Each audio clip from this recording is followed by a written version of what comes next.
Now, I would like to invite Ms. Maggie Jiang, Board Director and former President of TCFA, as well as Senior Vice President of Bank of China.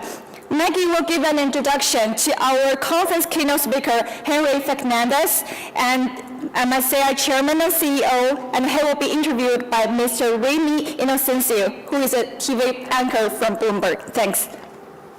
Thank you so much for coming in such an early day. We really appreciate your support.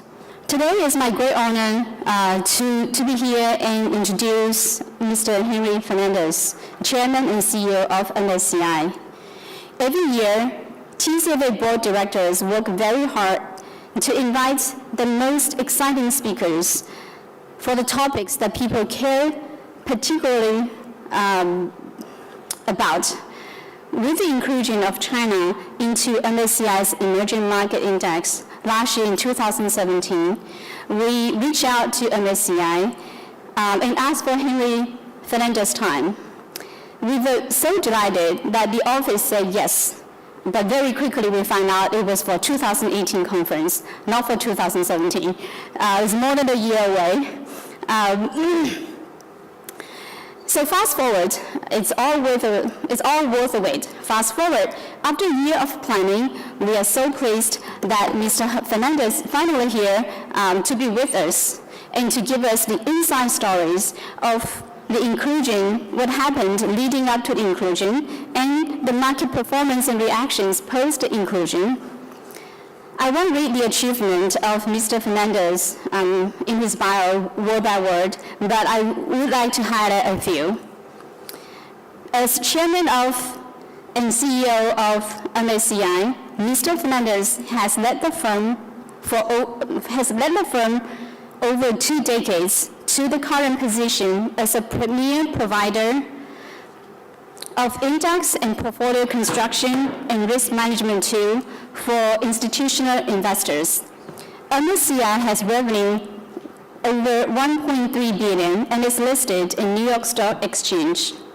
Headquartered in New York with 32 offices in 21 countries, MSCI is a central connecting point for the global investment industry. MSCI's clients are the world's largest investors, including pension funds, sovereign funds, asset managers, mutual funds, ETF providers, hedge funds, and banks. The firm has pursued a very successful growth strategy through organic growth and also through acquisitions, and developing an integrated set of industry standards offerings to meet the rapidly changing needs of sophisticated global investors. After all, US is only 24% of the global GDP, the 74% that are very well covered by MSCI. Prior to become CEO of MSCI, Mr. Fernandez was Managing Director at Morgan Stanley, where he worked in emerging market business strategy, equity derivative sales and trading, merger and acquisition, mortgage-backed securities, and corporate finance, vast experience across many sectors. Mr. Fernandez currently served on the board of trustees of Stanford University, Hoover Institution, Memorial Sloan Kettering Cancer Center, the Foreign Policy Association, and King Abdullah University of Science and Technology in Saudi Arabia.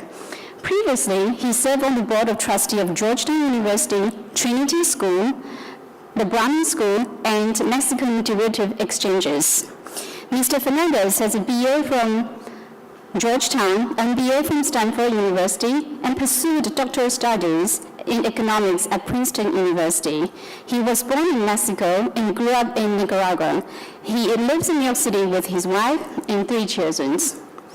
Our moderator, Ramy Incoencio, is a multi-platform anchor and correspondent for Bloomberg.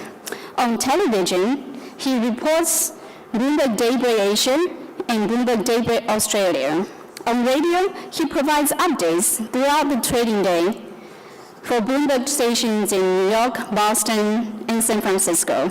He also launched and anchored 2 podcasts. Welcome to check them out, Daybreak Asia and Daybreak Australia. Prior to joining Bloomberg, Ramy was with Wall Street Journal and CNN. Ramy has been a long-time supporter. Ramy is always a long-time member of Asian American Journalists Association, and he served as the board of this 200 Asian chapters, AAIA.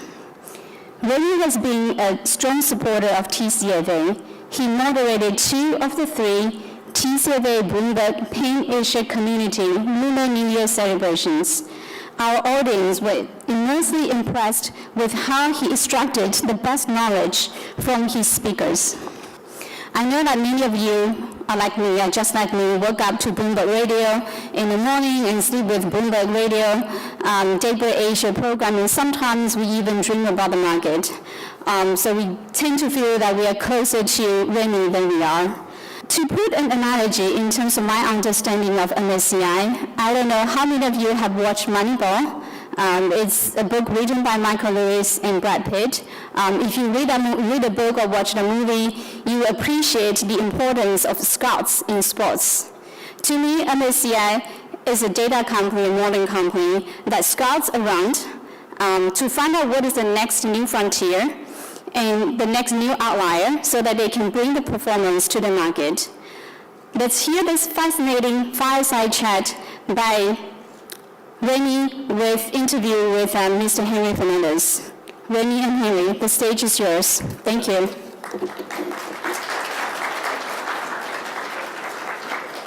Henry, you told me last week when we were prepping that you got your start in China almost 40 years ago, 39 years ago, really, right? Before you weigh in, I'm curious, that was 1978, right? 1979. Who here was born after 1979? Raise your hand, it's okay, don't be shy, don't be shy. Actually, that's like everyone, isn't it? All right, so case in point, Henry has a huge arc, a huge view across the past 40 years. So before we get into MSCI and other things, tell us how you got your start in China. Why did you go there in the first place? Well, I was a student at the time, finishing up at Georgetown and going to Princeton for a PhD in economics. And in November of 1978, I read about the 12th Party Congress, Communist Party Congress, in which Deng Xiaoping had set up a blueprint for the opening of China. So this November that we're in is the 40th anniversary of that momentous event. And it is China's modern development is really 40 years old, starting, in November 1978. So I read about it, and I said, I better get to China before it changes. Because I, as a student of history, I'd always been fascinated by the quote by Napoleon that China is a sleeping lion. Let it sleep, because when it wakes, it's going to shake the world. And said, this process is about to begin. Little did I know that it was going to begin, and that it was going to move progressively but fast and then accelerate. So I spent probably a month or so in China in the summer of '79, trying to understand the country and what it looked like and what kind of changes could happen. And you can imagine what it would be like to compare China at the time when it had a GDP per capita of $350 when we're comparing it to China today. Tell us 2 things that you saw 39 years ago and 2 things that you are seeing now that when you connect the dots between the past 4 decades that you're thinking, oh my God, wow, I never thought that this and this would happen. So China at the time was relatively rural, right, and relatively low income and very homogenized. When I visited, it was in the south of China. It was the summer of '79, and what struck me— You were in Guangdong and Fujian, Guangdong right? province, yeah, and Fujian. What struck me at the time was everyone dressed the same. It was white shirt and either blue pants, dark blue pants, or black pants, same shoes, and secondly, there were very few cars on the road compared to today, right? It was all millions and millions of bicycles, right, on the road. So when you look at China today, particularly south of China, whether it's Guangzhou or more importantly Shenzhen, and you see this incredible development in real estate, in highways and infrastructure, and the people are very dynamic, very energized, highly entrepreneurial. The China of that time felt subdued to me. Felt like almost like the joke of the Cultural Revolution had created a mindset of just following and just surviving. And when you see China today, it is what you see all over the world. As you know, one of the largest immigrant communities in the world is the Chinese that live in Southeast Asia, they live in Europe, they live in the US, they live in Latin America. And those people are highly entrepreneurial, highly enterprising, and that's what you see today in China as opposed to what I saw back in 1979. All right, thank you. Let's move into MSCI's role in China. For a lot of folks here, you likely very well know what is happening, but just to make sure we're on a level playing field, let's start with some low-hanging fruit, the A-share inclusion, for example, and why MSCI said, you know what, now's the time. So I'd like to put the start of our development, with the inclusion of the Asian market into the MSCI equity indices in context of the global economy and global financial markets.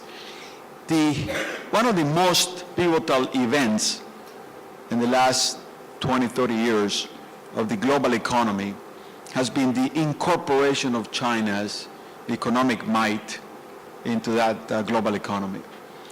What we're beginning to witness, not there yet in full force, we're beginning to witness is the incorporation of China's financial markets, financial economy, if you want to think about it like that, into the global financial markets. That has not yet happened. China has the second largest, depending how you count nowadays, but it could be third largest equity market in the world, and it has the third largest bond market in the world. And it's relatively closed. Obviously there are cracks that are opening, which is what we're trying to capitalize on. But when it becomes fully open, you have to really imagine what the implications of that. If you can invest freely in Chinese government bonds, 10-year government bond at 3+%, would you do that rather than invest in German 10-year bonds at 46 basis points? Probably yes, right? It's more likely that a country like China with its reserve, its economic power, economic might, is going to have lower default rates than the German government will have. So you will see significant movements of assets. And the same thing in equities, right? If China were to be completely open today, it will be the second largest equity market in the world. If it were part of only the emerging market index of MSCI, it will be 40+% of the indices. It will be more than 50% of the companies in the index. So anyhow, we started this process about 5 years ago, and we knew we were early. There was no question about that. But we were tired of going to talk to people about what was going on in China and the reform that was happening in China. So we put an announcement at the time that we were thinking about putting China into the indices, and it will go into the review list or watch list. Pretty much the whole world went up in arms. A lot of our clients said, you must be crazy. You must be kidding. This country is not open, and so on and so forth. So anyhow, for the next 4 years, every year we went through this routine of discussing it with the Chinese regulators, discussing it with the international investors, and there was a lot of resistance. And my surprise at the time actually was, I thought because China was big and it presented so many opportunities that the world will look the other way for some of the anomalies, some of the restrictions. The opposite happened. A lot of our clients and investors around the world, they wanted for us to have a higher bar, a higher standard on China than anything else. So anyhow, eventually the decision did happen last year. The inclusion took place this year. And then subsequent to that, we, and by the way, in order to make it happen, we had to put a small amount only of 5% of the value of the large caps in China into the index, because there were so many restrictions, so many on one hand in the country, on the other hand, there was a lot of resistance by international investors. So now that we put that 5%, we're currently in consultations to see if we can increase that next year to 20% of the value of the large caps and include the mid caps. You talk about this higher bar that companies want. From your perspective, why was China being treated this way? I think what happened is that the Chinese character, the Chinese country, is extremely comfortable with a lot of ambiguity, right? And is a very flexible, very entrepreneurial, very pragmatic, society. And when reflected into rules and regulations, they're okay with ambiguity. The Western institutions and the Western investors don't want ambiguity. They want black and white. They want the rule to say this and not that. They want the law to say this and not that.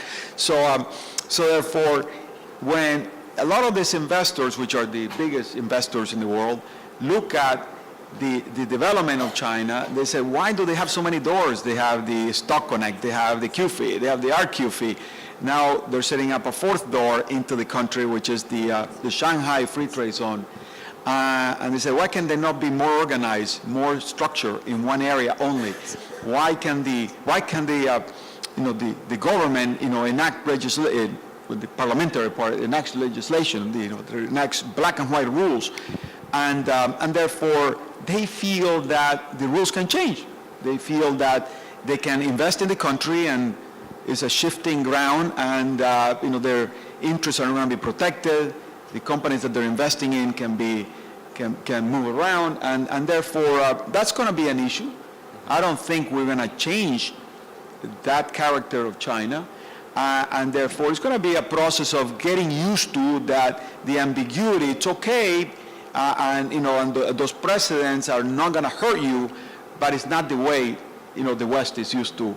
Or the big investors are used to in investing in a country. All right. I'm interested in what our audience might think about your analysis here as well. Just curious, I saw people nodding their heads here. Do you guys think that China is good and okay with ambiguity, or do you think that there are strong structures in place? Ambiguity, nods, yes, yeah? Is that ambiguity helps China be more flexible? All right, and then how about for structures, that there are good regulations out there and that China is strong there already? All right, maybe one. You're a brave man. All right, I'm just curious here, just to see how it jives with what Henry is saying here. One of your talking points that we were talking about was that you think that China is going to open up faster than everyone thinks so. Walk us through this logic here. First of all, I think that we will probably see some of this beginning to happen this month and next. I think the Chinese government is trying to use the 40th anniversary of that famous event in 1978 to promulgate a series of commemorative actions. So. But in general, I think the country will open up a lot faster than people believe. When I say, to me, opening up, we are referring to the financial markets of China. I don't spend a great deal of time on the trading, the trade in goods and services or corporate investments. What we do is the portfolio investments, into China. And I think there are a number of reasons for that. Number one is, in my mind, is the companies, the industries and sectors that China needs to develop are in dire need of risk capital, not loan capital. So when the older part of China is infrastructure and investments and highways and steel mills and iron ore plants and all of that, that is more easily developed with bank loans. Mm-hmm. When you think about technology and healthcare and consumer goods and the like, those are industries that need risk capital much more, whether it's venture capital, whether it's private equity, or whether it's public equity capital. So if China wants to make that transition in a bigger way, they need the capital markets in order to help them fund those companies, as opposed to state banks. Second reason is that China is now wanting to play a big role in the global markets, in global politics, global economics, and all of that. And it's going to be hard for China to do that without showing that they are an example of opening up, an example of capital markets and the like. And the third reason is that Xi Jinping has already consolidated a great deal of his position, and he can take more risks, which before you would think that, it could be more measured. But today he can take a little more risk in that opening up. That opening up is not going to be easy. It's going to create, ups and downs. But he can waver. He can really deal with them, more easily. And the fourth reason is obviously the whole confrontation that is going on with the U.S. And Trump.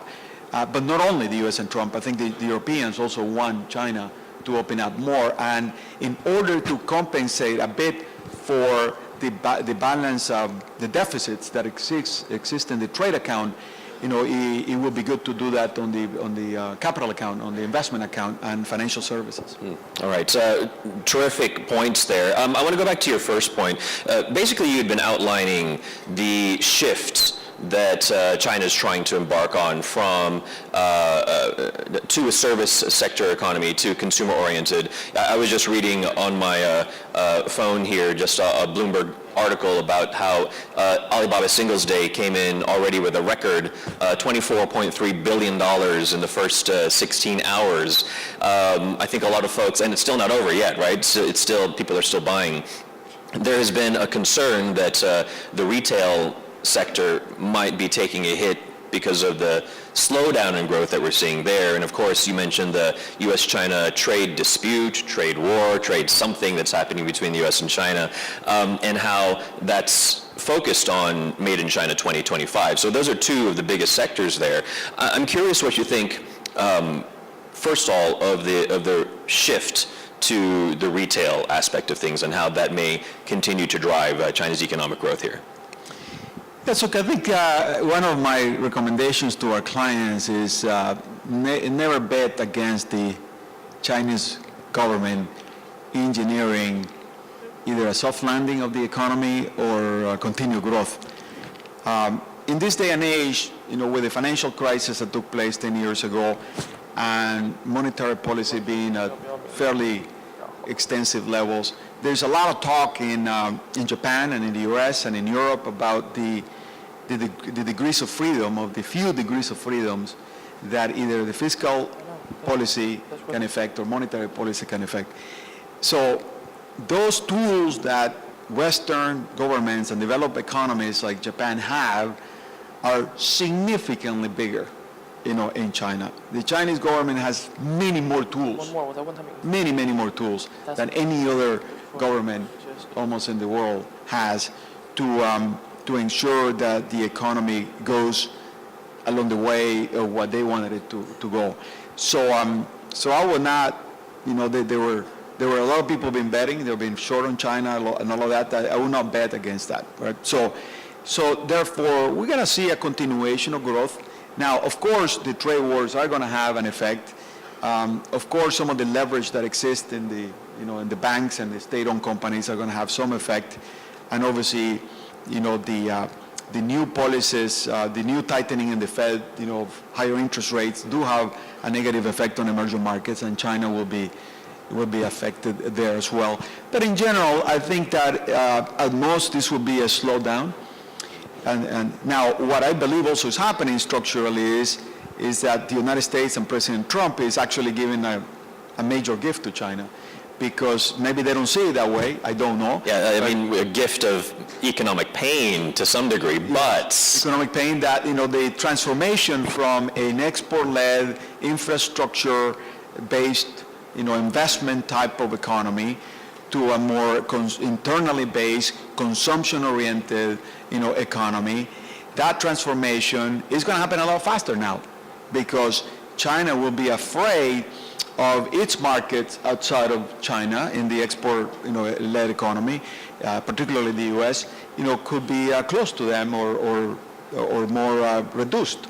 So therefore, I think that you will see major steps taken. We're beginning to see them in China developing faster as a technology center, as a consumption economy in terms of healthcare. Some of my friends are, big in the pharma industry, and China is becoming incredibly big in the pharmaceutical industry, for example. And behind that is biotech. And obviously we know all the things that China is trying to do on high tech, including artificial intelligence. So I think you'll see a big and accelerated development there, faster than it would have been the case without all these issues of friction with the U.S. and Europe. And notice I keep saying U.S. and Europe because clearly the attention is on the U.S., but the Europeans are cheering the U.S. to try to pry China open much more for their exports and services. I want to dive a little deeper into the technology aspect. During the day here, cryptocurrency also is one of the themes. To what degree do you think that the Trump White House is going to be effective in terms of trying to slow down, I don't think stop, not at all, Made in China 2025? Do you think this is a dead end for what the U.S. is trying to do to circumvent or to stall that out? I think it's a dead end. You can't really prevent a country to develop to the best of their capabilities and for their own their own prosperity, their people's prosperity and contributions to the world. I think what the U.S. and Europe are trying to do, and I happen to believe they're right about this, is that China views itself as a country of GDP per capita, i.e. their GDP per capita is 20% of the U.S. or 20% of Europe. And the rest of the world see China as a GDP country, the second largest economy in the world. So therefore China says, I'm still an emerging market, I still have a long way to go, and therefore I still need my industries and sectors to be protected from competition by the developed markets. And the developed world says, you already arrived, you already developed in many aspects of China, and therefore you can no longer demand any kind of protection. You need to open up the same way that we're opening up. We need to have a more balanced relationship in trade and investments and financial services and the like. So I think that there will be clearly a lot of efforts on IP, in terms of technology and places like that, particularly technologies that can be applied for military use. But it's not going to stop China dramatically, and obviously there will be more opening up. So you have outlined two definitions, one that China identifies with and one that the West identifies with. At what point is there a meeting of those minds or of those definitions? Is it Beijing coming closer to the West's idea or the West coming closer to Beijing's? And please don't say it's right in the middle. Yeah, no, look, I think that I think you have to be Beijing coming a lot closer to the U.S. On this particular issue of the imbalance in trade and the lack of opening of their markets and their investments and their financial services industry, because the imbalance is just way too big in favor of China, meaning to the benefit of China and the detriment of the U.S. or Europe.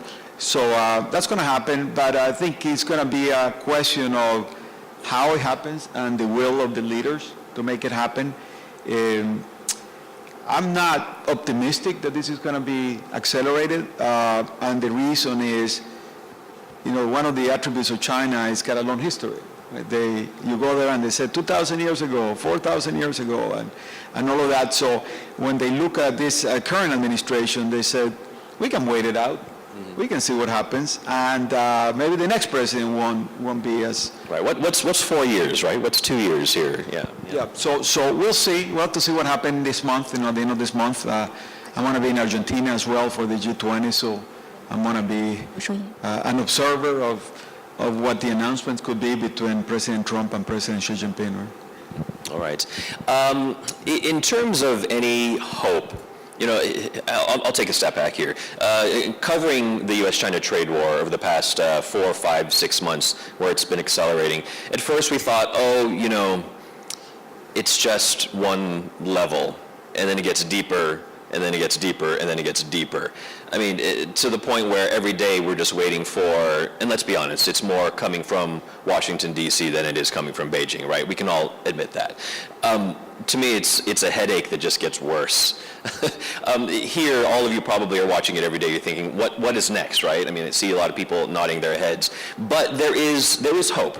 We were talking last week on our call that there is this U.S.-China financial roundtable, and I know you can't go into too many details on it, but I just want to exemplify that there are talks going on behind the scenes between business leaders there as well. Can you help us understand that, you know, all is not lost, that things aren't going to get worse?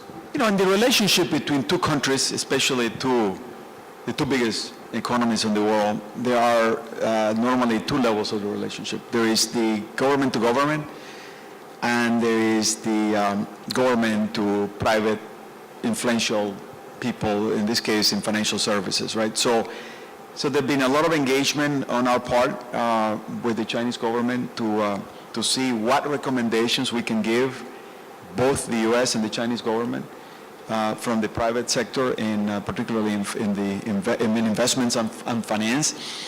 And it's no coincidence that Peter Navarro went out yesterday, I think he was, and saying, get out of here, right? You know, these people that are trying to influence the process, including me, you know, get out of here, right? So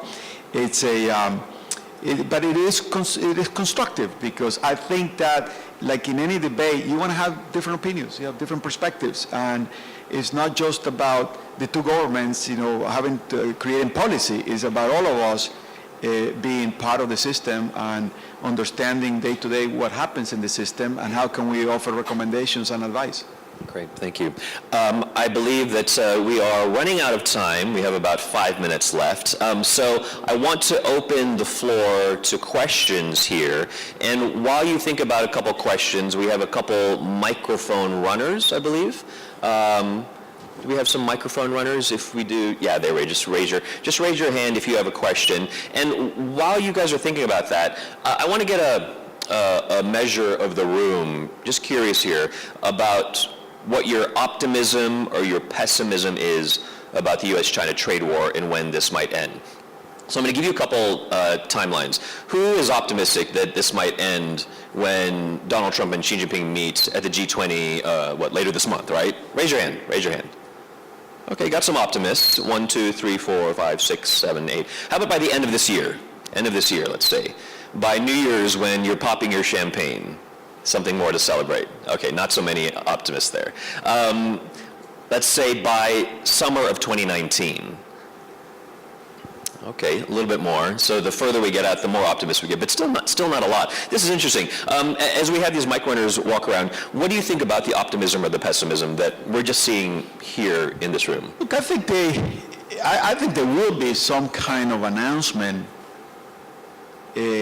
about trying to work the thing out, which there hasn't been. Yeah. Right now, there were periods of in the last couple of months, 2-3 months, and there was not even talk going on, right?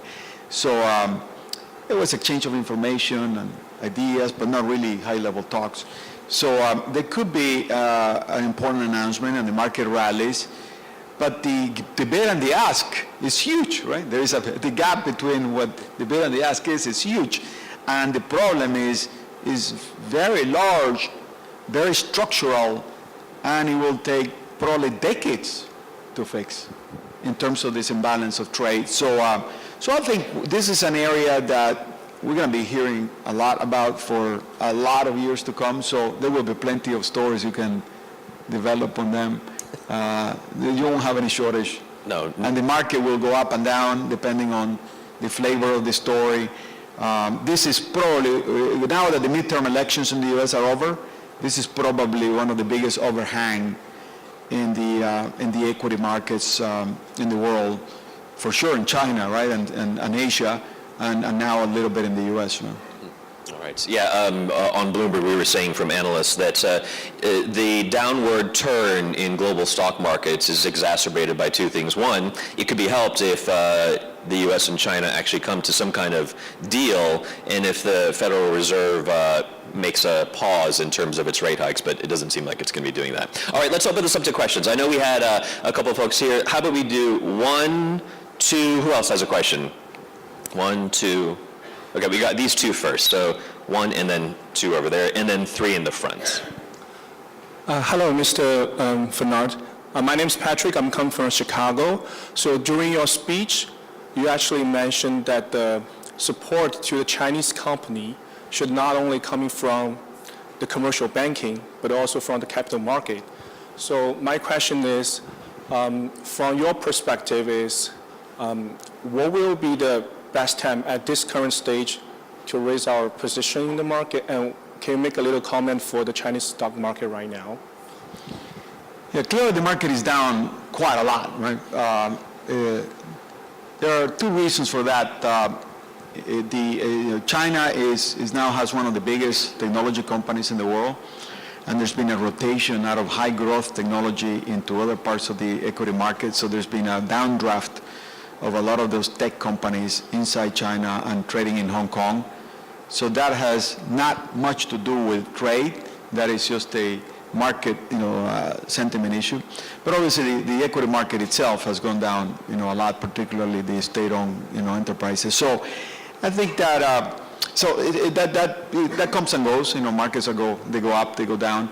I think importantly is what China has a choice right now, which I believe they'll make the right choice, is how much of their development is fueled by the traditional model of banks and life insurance companies providing financing to the development of a country, and how much will it be by mostly risk capital, whether it's high risk capital like seed capital and a venture capital fund, or at the other end, sort of value companies that are traded in an exchange.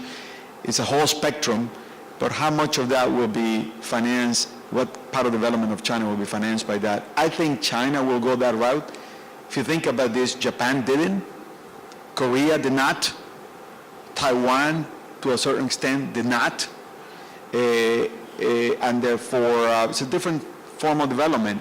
I think China will still be successful if it doesn't, but it will be even more successful if it unleashes this incredible entrepreneurial spirit that is embedded in Chinese culture, and risk-taking, entrepreneurial spirit, and flexibility, and all of that, by coupling that with the risk capital to start up new companies, to fund the growth of smaller companies, and so on and so forth.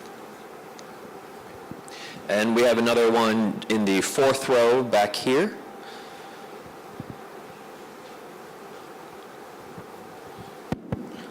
Thank you. Henry, I have a question about China's debt. So I think this is a topic, or a topic has been discussed in the past several years from time to time.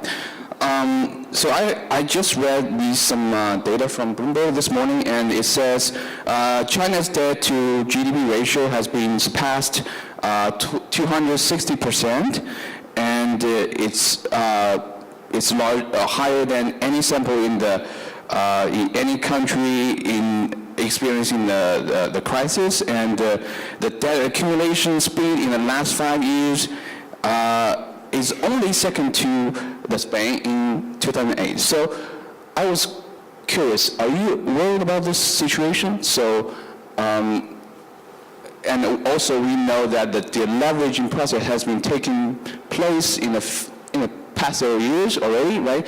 But obviously it hasn't been at a status like most people are satisfied, let's say. So are you worried about this? What's your view about this? And if you're not so worried, why? And what kind of tools do you think the Chinese government are going to use? Thank you.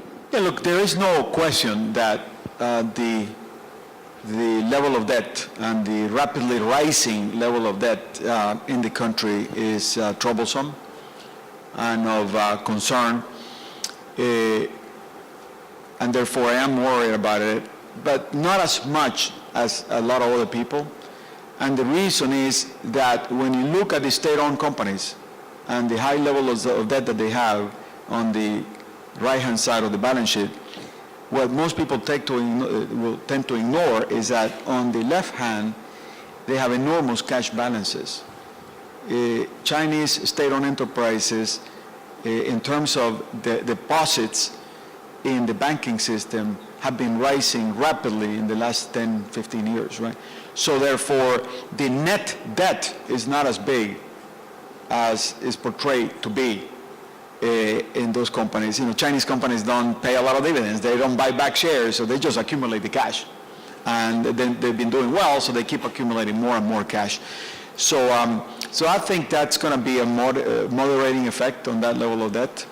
And the second moderating effect is that, you know, there may be problems with particular companies, highly indebted, that cannot pay their debts, and maybe the Chinese government has to bail them out or fund, you know, fund the deficits there. But the Chinese government itself has a large number of tools at their disposal to deal with any kind of leverage bomb, so to speak, or leverage grenade in the system, in the economic system. Right. I believe that we've run out of time now, and I want to be respectful of the rest of the conference before we run on over. But before we do that, I just want to close off with two general thoughts to leave the audience with here. With China, there is great opportunity, and there is also risk. We know that. What is your biggest hope over the next year to share, and what is your biggest fear over the next year to share that we should all be aware of into 2019? My biggest hope is that this expectation that I have and others have of a fast opening of the country, it does materialize, because, and especially with the U.S. institutions, because these two countries are going on a path that could lead to much greater friction, including military friction in the future.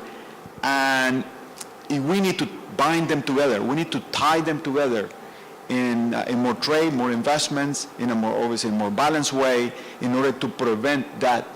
Most of times in history in which countries are, like these two, China and the U.S., are going through, leads to military confrontation, right? So we need to prevent that. Secondly, my fear is that either from one side, the U.S. or China, they miscalculate. They miscalculate on what those frictions can lead to, and therefore it could accelerate the growing apart of the two countries, the divergence of the two countries, and eventually enter into a Cold War or even some kind of military problem, right? So obviously, you know, events in Taiwan could be a trigger to that, and we have to be mindful of that. So that would be my fear. I put a lot of trust and faith that the Chinese leadership is very smart, very, you know, toned down. They don't use a lot of bad rhetoric. They're not you know, belligerent or anything like that, and therefore that's going to help in the process. Great stuff. I'm glad you ended on a positive note as opposed to ending on fear there. I should have asked you to say that first. All right, we're going to have to leave it there. We have a great conference ahead of us for this whole entire day. Everyone, please, another round of applause for Henry Fernandez, MSCI Chairman as well as CEO.